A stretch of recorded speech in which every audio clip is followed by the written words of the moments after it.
Welcome, everybody. Wonderful to see you. Wonderful to see you this morning in person and online at whatever time you're watching us. I'm Reverend Debora Gay, the staff minister here at Bellingham Center for Spiritual Living. And so we're gathered together on this beautiful summer's day. We're in summer. In the nice, cool part of the summer, yeah. So we have a lot of lovely things happening today. And so let's begin with music. Yes, if you are able and want to stand up, we'll sing into this day together.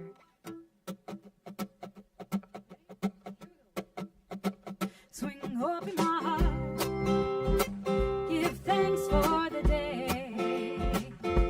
Gonna let love fill me up, get right back to the start. This is how I was made, free from the worry, free from the fear.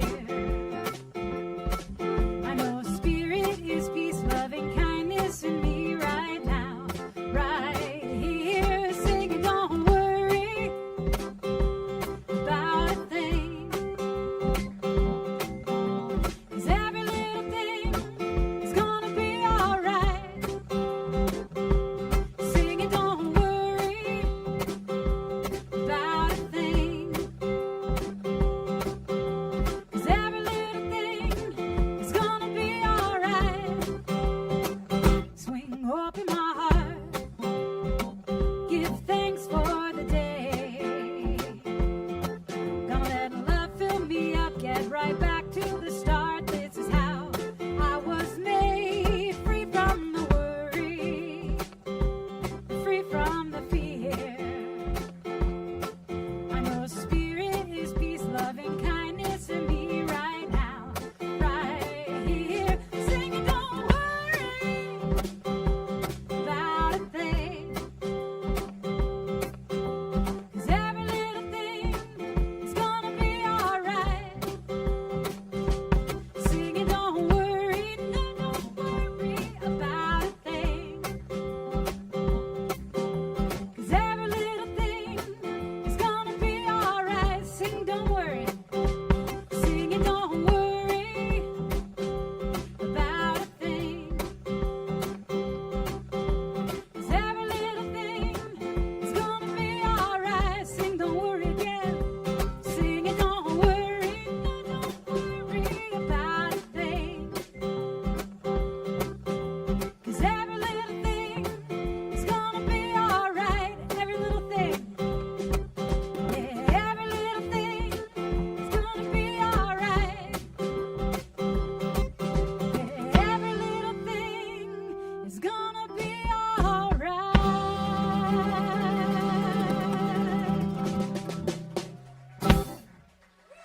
We'll take a minute to greet some of those beautiful faces out there.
feeling awake now, and we're going to invite any of our kids who are here with us today to meet our teachers up here on stage, and you get to go outside and explore this beautiful land.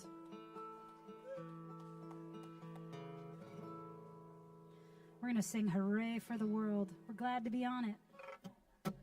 Hooray for the world, I'm glad to be on it.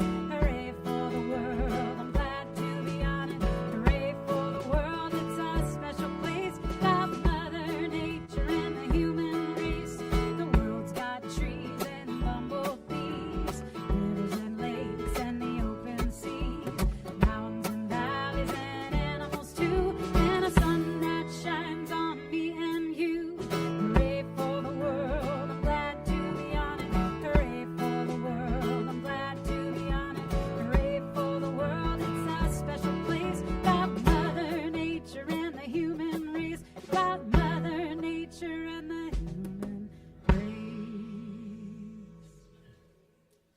Good morning.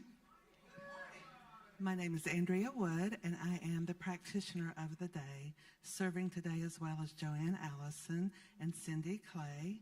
And anyone you see wearing a stole is available for prayer today, as well as we have a prayer vessel in the back that you can put a prayer request. There's many ways you can request prayer. And I would like you to join me in prayer right now.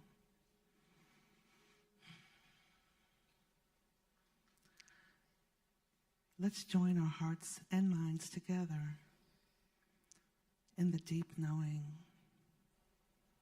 there is only one presence and power, a vast, unlimited, magnificent divine intelligence, always pouring forth unlimited love, unlimited peace, compassion, all good. There is no limit in spirit. And spirit knows no limit in sacred humans. So with this knowledge, I know that I am a stand for peace. I am a stand for love. I am a stand for compassion. All these gifts are gifts from Spirit, and they live in all present, everywhere. So as we come together at CSL Bellingham, I know that we are blessed. Thank you, sweet Spirit, and so it is.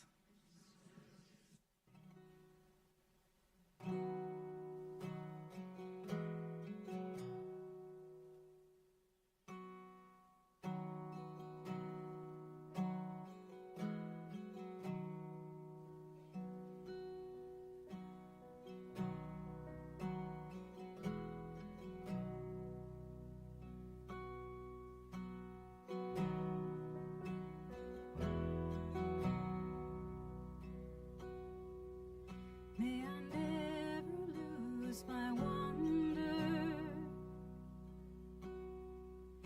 May I never lose my wonder. May I never lose my wonder. May I never lose my wonder. May I never lose my wonder.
new song to share with you all. It's a song that actually dropped in back in January, but it apparently needed some time to just be in its form before bringing it here, and felt like today was the day. So what I want to say about this is when it, oftentimes songs just feel like, well, the best ones for me, at least, that feel like medicine, when they just really literally drop in. I call that song catching. It's just like I catch a song. And I was at a dance retreat for the weekend back in January, out on Whidbey Island, and I was just getting this message of like, as I was in my body more and more, I was really feeling like, oh yeah, I am this body, but so much more. I could really feel the expansiveness of that, and especially I feel like right now in this time that we're living in, and the feelings of overwhelm that I feel in myself, like I need to remember, oh yeah, even though I'm feeling very real things in my body, what more is there here to sense into and feel into? And knowing that there are no boundaries or limits, to where love can go, and even what the things that I can do and the ways that my gifts can be in the world. And I believe that for all of us. So this is called So Much More. And the lyrics are up there, so you're welcome to sing along as you feel called.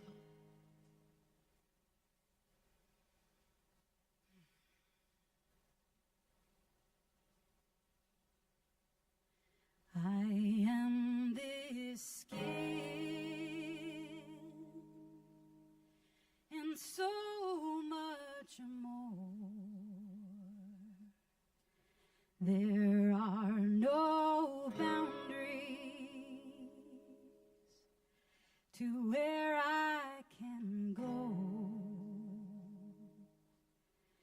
I am this skin, and so much more. There are no limits to what love can hold. I am this skin, and so much more. There are no boundaries to where I can go. I am this skin, and so much more.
skin,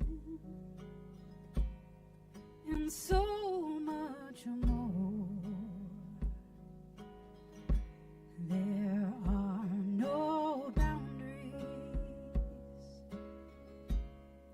to where I can go. I am this skin, and so much more. There are no limits to what love can hold.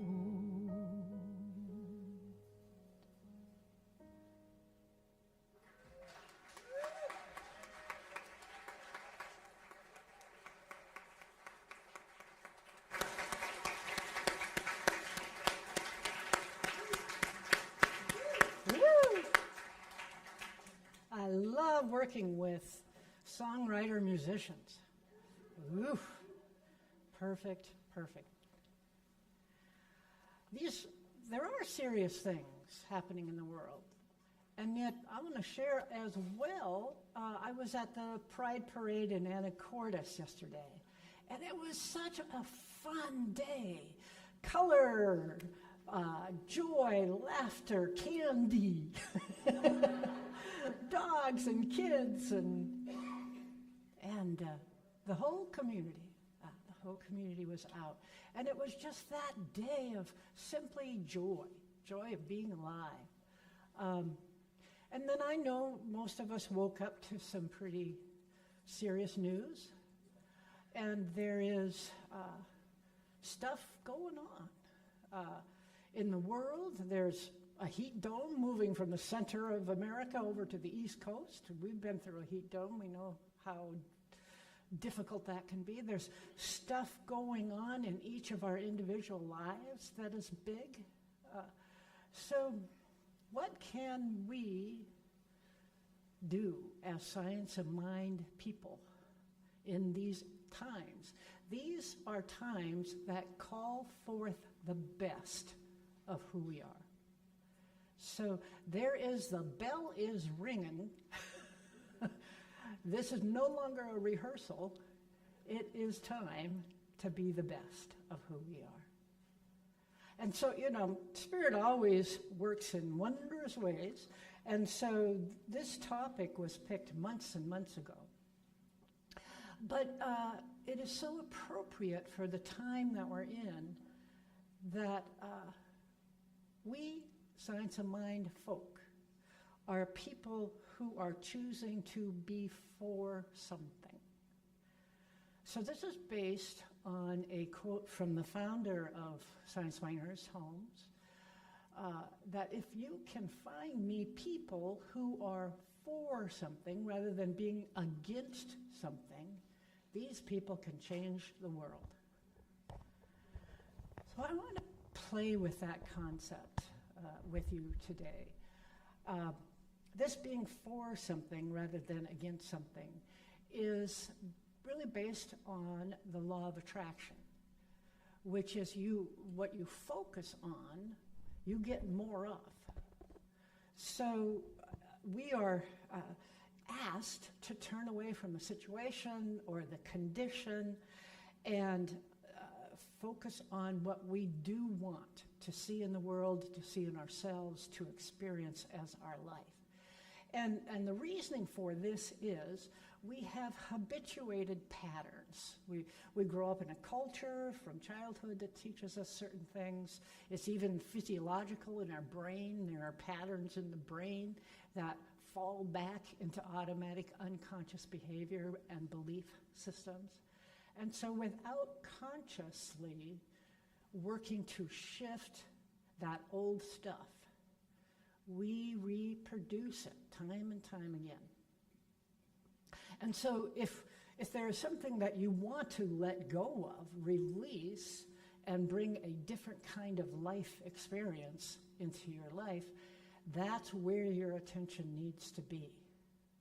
So more happiness, health, harmony, whatever your thing is, it is a spiritual practice to consciously meditate and use all of the spiritual tools we use to bring that experience forth, and you will begin to see that in your life.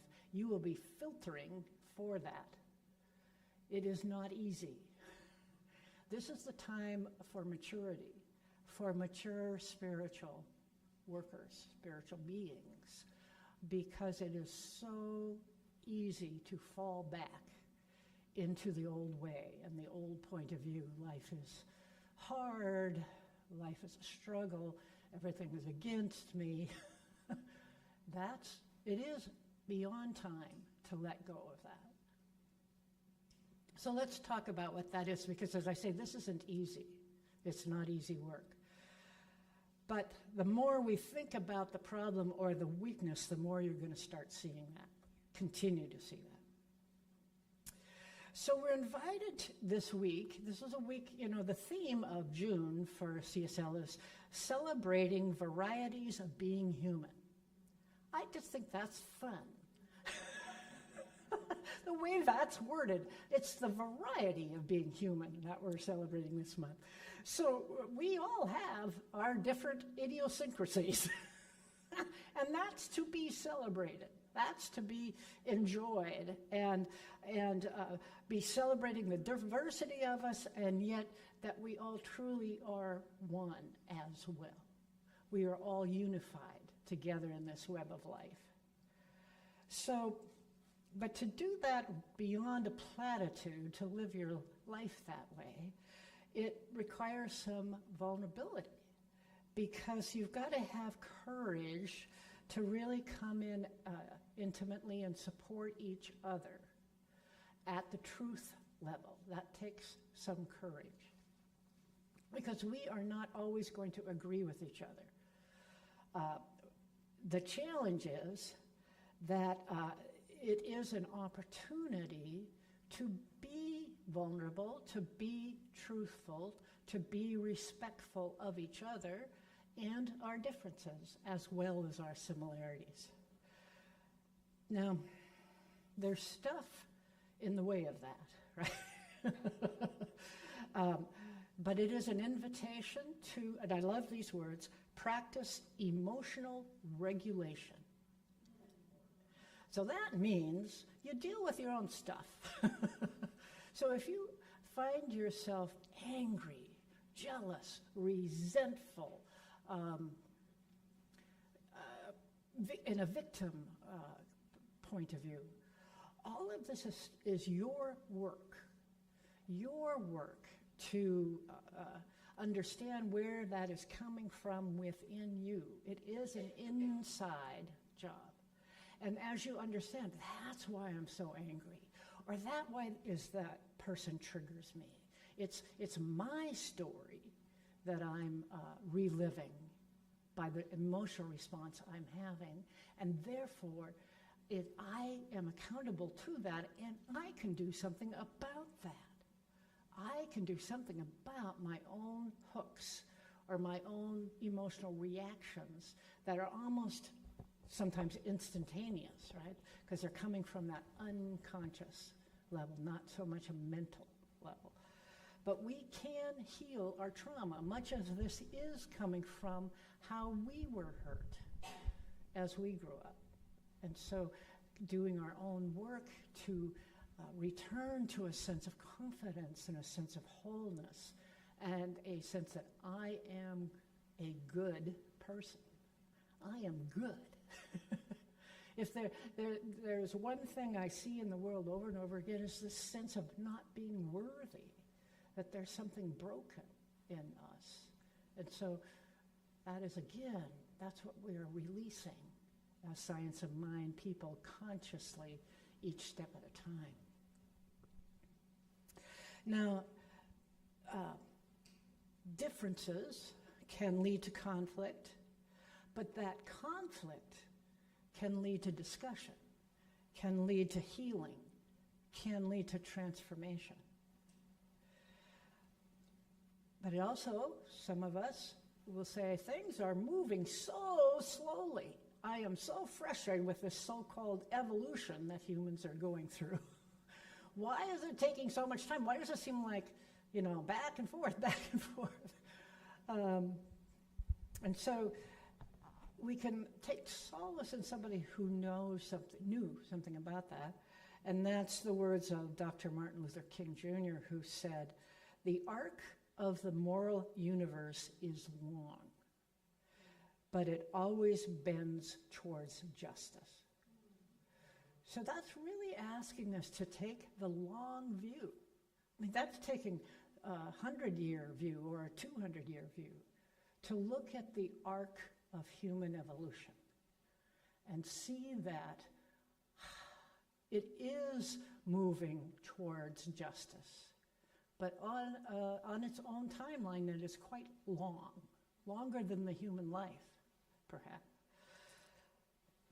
So I want to go into 3 aspects of this topic: vulnerability, unconditional acceptance, and seeing good in everyone.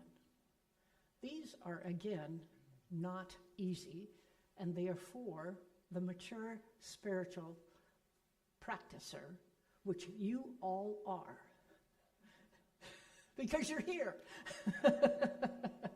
So vulnerability can be challenging, it can be uncomfortable, and let's just talk about what it means. So vulnerability means being open and honest about our own feelings, our fears, and our experiences. And that feels risky. And most of us don't feel very well skilled at doing that.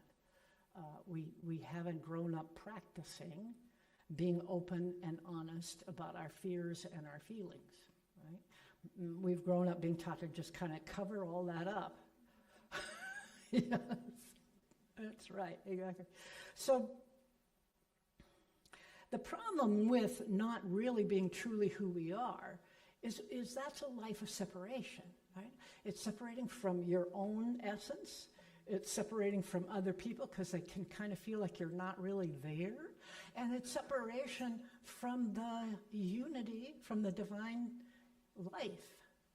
So it is that sense that you're just not part of the whole, that everybody is somehow separate from you.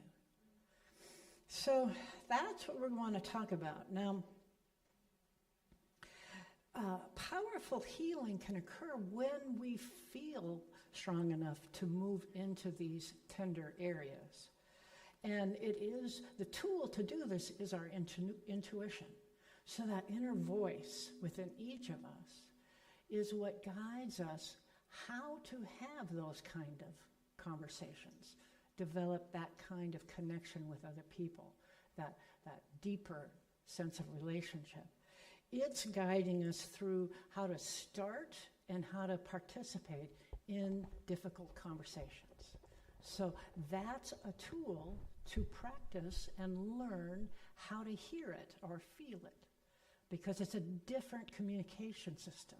It's that internal communication system. So the information and the guidance and the feelings are all coming internally.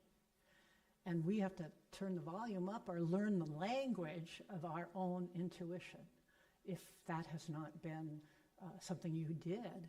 And most of it, we're told as children that to turn all that off, and we did. So we've got to also, though, realize that boundaries are important. So let's talk about boundaries. So we have a tendency to avoid interacting with people with whom we think we disagree. Right? It's sort of like, no, I think that they have a flag in their front yard. I'm not going to talk to them. Or the opposite, which is, well, they kind of look like a weird hippie person, so I'm not going to talk to them. So whatever your thing is, a sense that there's, you just don't, you know already before you even say hello, that you would disagree with that person. And so it's crucial to know that you get to have boundaries as you move into this world of vulnerability. And that means you get to set up your line, your boundary, protecting you from harm or abuse. And that's not a sign of weakness. That's a sign that you are managing your own well-being. And so these boundaries create a safe space to engage in meaningful dialogue without compromising your safety or the other person's dignity.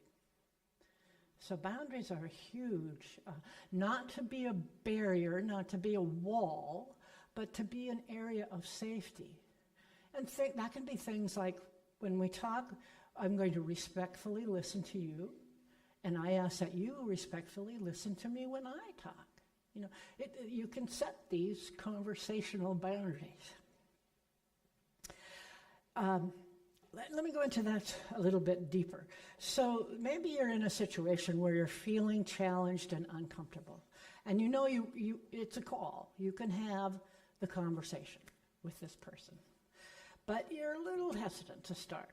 So there's some tools or techniques to how to prepare it yourself so it's more likely to be successful. And one of the things is breath. So if you know you have a difficult conversation waiting for you, monitoring your breath can help you get calm, remind you that there's love in you, and can ground you in the present moment and give you confidence as you enter into this conversation. And the second thing is gentleness with yourself. You've got to have patience and grace with yourself, because we're all learning how to trust our intuition. And so the intuition is a guide to starting these kinds of conversations, but it might feel awkward. So there's a gentleness and a patience with yourself and with the other person. Before the conversation, take time to process your feelings. So it's often necessary to, as I said, to get back to that place of center. If you feel like you have been hooked in and you're having an emotional reaction, work through that for yourself before you enter into the conversation. So this is practicing compassion for yourself and for others, so you're able to speak your truth. You're able to create a space of open and honest dialogue, and you're affirming the right for yourself and the other people to set boundaries. What will be the rules of our conversation? Now, not every difficult conversation is you're going to have this perfect practice time, but you can start setting the intention for that more. Start to begin to experience it. And then when surprise happens and you find yourself already immersed in a difficult conversation, you can bring back, let me think about how I'm breathing. Now let me just give you an example of a time when I didn't know this stuff. And I did the best I could. That's just like most of us. I was early in my career. I was just new to supervising people. I was actually making my very first hire. And so my supervisor was a lovely, kind woman, and she said, "Go out there, Deb, you can do it." So this was a government hiring, so those of you that have been in government know that's a lot of paperwork to hire, to apply for and then hire somebody. And I had mentioned this opening to a friend of mine, and lo and behold, she applied for it. And she came up through the ranks and was one of the finalists. And as a lovely, young, innocent person, I would not do this now. I hired my friend. Now, in government positions, there's a 6-month probationary period, and so before you become permanent. So we were getting up to that 6-month period, and things were not going well. Here was the problem. My friend was a very creative person. circular thinking, options, in the moment. The job was an analyst position, logical, linear to the answer. This was not a good fit. So I talked to my supervisor about, I know I have to have this conversation.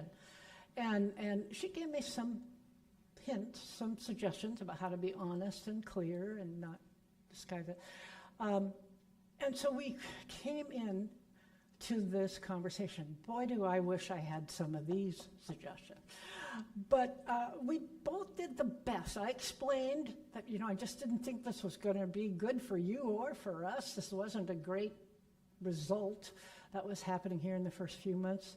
She, of course, was hurt. This was a good job with benefits and retirement. This was a big loss in her life. And yet she was, by the end of it, able to say, I understand, I'm really not happy as well. So not done perfectly, but done with an open heart. We're trying to see the best for us as the employer, for her as a person. And that's the way we can do it. We don't have to do this 100% by the book. Let your heart lead you. Let your intuition heal you. Interesting. Let your intuition lead you to have these open and honest conversations and be real with each other. So after that, we were not the best of friends, but we were able to be in the same gatherings, at the same party, at the same events, because it was clean, right? So that's where we're going with this. The second point is unconditional acceptance. So while we may not all agree with each other, we can strive to practice love and acceptance of others. And there are many people who are challenged by that, by simply who they are, what they look like, how they speak. They are experiencing not being understood or accepted simply for being the person they were born as. So there are all sorts of ways that we do that. We do gender, we do race, we do religion, we do gender identity, we do sexual orientation, we do economic class. There are lots of ways we use human characteristics to separate us from each other. And decide that some group of people is different than me. They are different than me. So that is a call for self-education. That the way to engage in an uncomfortable conversation with somebody who I have labeled as other is to look at it as an opportunity for my growth and for my education. That it is time for me to learn something about this person, this experience, this way of doing the world, doing life that I don't do, and therefore I don't know. And sometimes that can be painful. But when we're feeling resistance to shifting our own perspective, that's the invitation. That's the invitation for personal evolution. And releasing any urge to defend or argue, and instead look at this as an opportunity to learn something. So finally, I want to look at seeing good in everyone. So this is probably the hardest ask. That the presence of love is in each of us. And so we're invited to recognize that there is a divine essence in everyone. And when we engage in disagreements, it's easy to focus on how frustrated we are with that person or that event or that culture, rather than acknowledge that there is a spiritual nature of that event or that person that we are at odds with.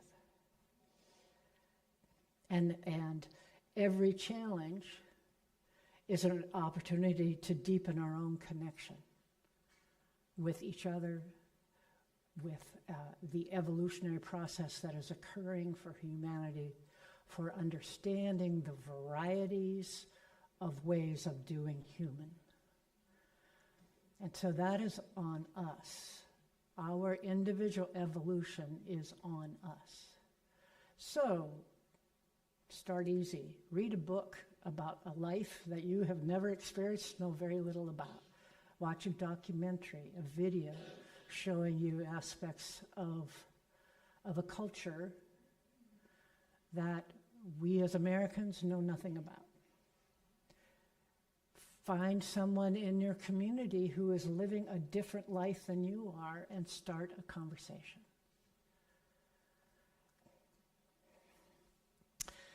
This is all part of being people who are for something. And let me just tell you a little bit about Dr. Holmes, the founder of Science Mind. This is his one of his books, The Essential Ernest Holmes. It's short pieces that he wrote. This invitation to be people who are for something came out of Ernest Holmes' last talk before he died at a summer retreat in Asilomar, a retreat center in California. So he didn't know, of course, that it was his last talk, but I would say he had a premonition that this life was coming to a closure for him. And so they had spent a week at the retreat together, playing and having workshops and walking on the beach and having a wonderful time. And then the tradition was that he would do the final closing talk. And it's called Sermon by the Sea. So if you wish, I'm sure it's available for free. So Sermon by the Sea, Ernest Holmes. Here's it. It would be wonderful indeed if a group of persons should arrive on earth who were for something and against nothing. This would be the highest form of human organization, wouldn't it? It is in the life of the individual as well. Find me one person who is for something and against nothing, who is redeemed enough not to condemn others out of the burden of their own soul, and I will find another Savior, another Jesus, an exalted human being. Now, what he meant by those words is that it is a consciousness issue where if you can go to that point of essentially unconditional love, you have entered into a level of consciousness that is Christ-like. It's called Christ consciousness. So I'm going to end with a quote by Rumi, who is a Middle Eastern poet from centuries ago. And he talked about, about rising above the field of wrongdoing and right doing to the field above that, and I will meet you there.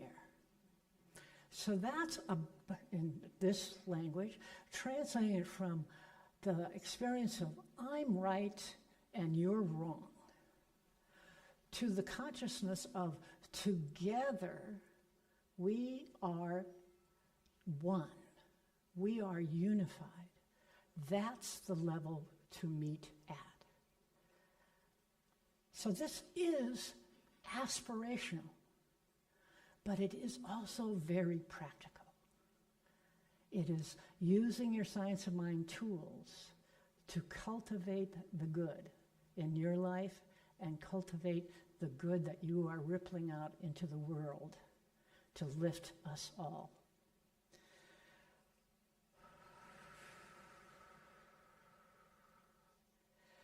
This is the way to open up the conversations, to assist our culture to change, our world to change, to be open, honest, and compassionate. It is a transformational journey.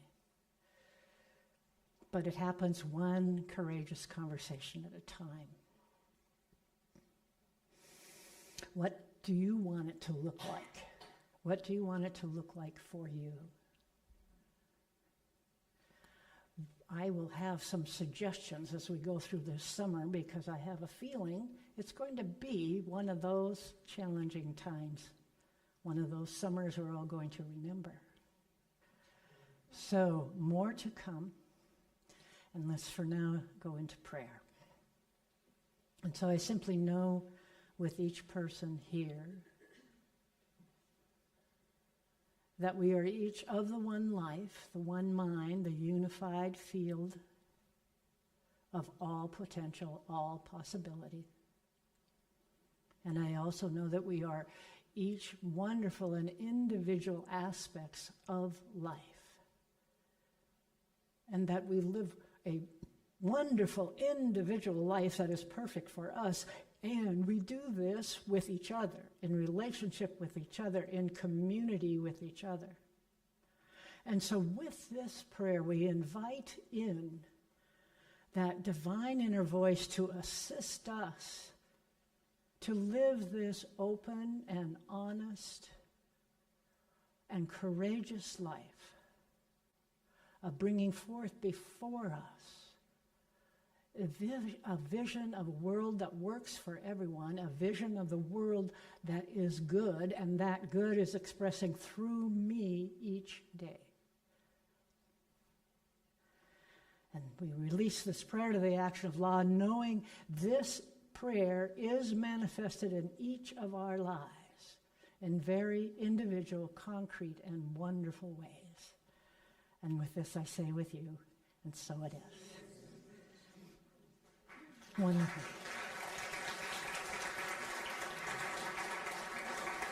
Thank you. So I invite our ushers to come forward and just simply thank you for every way that you support the community, including financial support.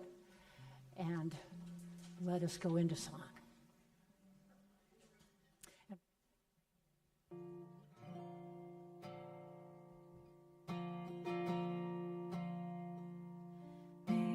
Pool of love we have gathered here, spread its wings and fly far and near, from the depths of our hearts to the farthest star.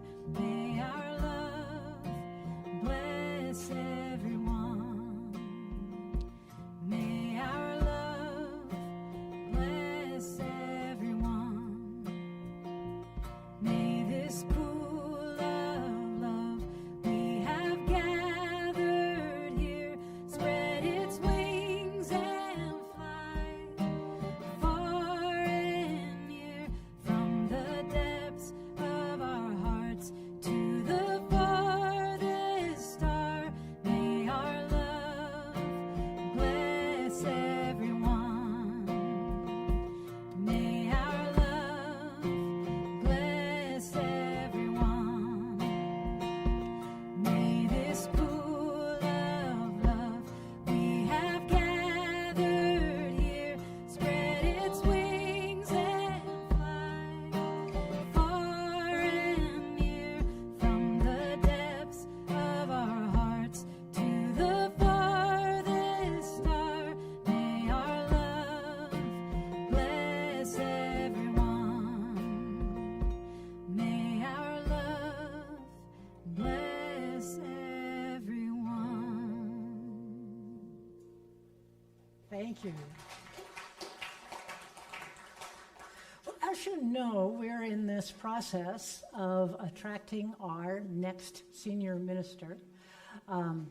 The position is open and being advertised right now, began at the beginning of June, and will be open and being advertised till the end of July. And so during this time period, I was thinking it'd be really wonderful if we were united in prayer. To really cultivate that field of consciousness to bring the exact right person to us. And we showed you the video last week of the video about us that is on the webpage and part of the recruiting package. And the voiceover of that video was this prayer. And so I thought, why not bring that to us so that we can have a copy of it in writing. You can take it home and put it on your altar, and we can read it together as a community, knowing that this is setting our intention, planting our seeds. So you ready to read it out loud with me? Yes. Okay. 1, 2, 3. There is one infinite mind, one creative intelligence that encompasses and flows through all beings. There is one love that embraces and sustains all its creation. As members of our beloved spiritual community of CSL Bellingham, we affirm our oneness with this one mind and one love. I speak my word of truth that the perfect senior minister for CSL Bellingham welcomes this opportunity. This person brings us everything we envision and even more. Someone who treasures our teachings, our community, and our location in the beautiful Pacific Northwest. I know that love is leading us to partner in creating the perfect next chapter in the story of our center. I am grateful our next senior minister is well prepared and delighted to join our community in creating our abundant future. We celebrate our divine match.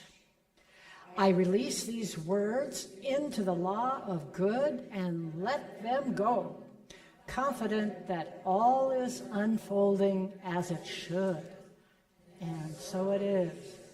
Very good. Thank you. We have set that in motion. I'm going to tell you quickly some of the announcements. Next Sunday is a prayer service. That means you can bring a prayer request to the service, and we as the practitioners will pray for not only you, but anybody that has that same issue. So it's going to be very, very interactive. And after the service, it's not yet advertised, but right after the service, I'm going to do I was going to call it a peace meditation, but what came in to do is to work with the Ho'oponopono prayer, which is the Hawaiian culture, Western adaptation of prayer and a reconciliation process coming out of the Hawaiian culture, which I grew up in Hawaii. So that will be after the service next week, and we'll give you more information out on the email, but please come. I think that'll be helpful for all of us and put more light into the world. So, bike wrecks. Congratulations to those of you that ride your bike to church, and there is now a place for you to put your bike. Is there on the bike rack, and then it'll be safe and secure and not in the pathway. And then today, know that at noon we're doing our monthly grief support group, and so that is free and open to all, and it's simply a love donation. On the first Sunday in July 6th, we're going to have our gratitude potluck for Dr. Bob. He will be with us just those 2 Sundays, the first and second Sunday in July, and we really want to thank him for all of the love and contribution he has given to us. So if you're able to, come to the potluck. You can sign up for that at the Ask Me desk and tell people what you're bringing. And we might need some help on getting that set up. So if you also are able to help with setup, let them know at the Ask Me desk, and we'll get you organized. Here's something new that's just coming up Friday, July 11th. There's going to be an improv workshop, so games and exercises and stories, and it's done by Sheila Goldsmith and Dr. Bob. So check that out. It's free. And we do have some summer needs for volunteers, like the coffee team, and you can call Kathy at that phone number or the email if you might like to join us in supporting the coffee team. And then finally, here's a way to donate to CSL Bellingham in a way that is just part of your regular grocery shopping. You can go online to Fred Meyer's, and by putting that code into your account, you can take a picture of that if you want to. That then gives benefits to CSL Bellingham at no cost to you. So it's a win-win. So thank you all. Lovely to be with you this morning, and let's sing. If you are able, we'll stand up and we'll sing into this day together.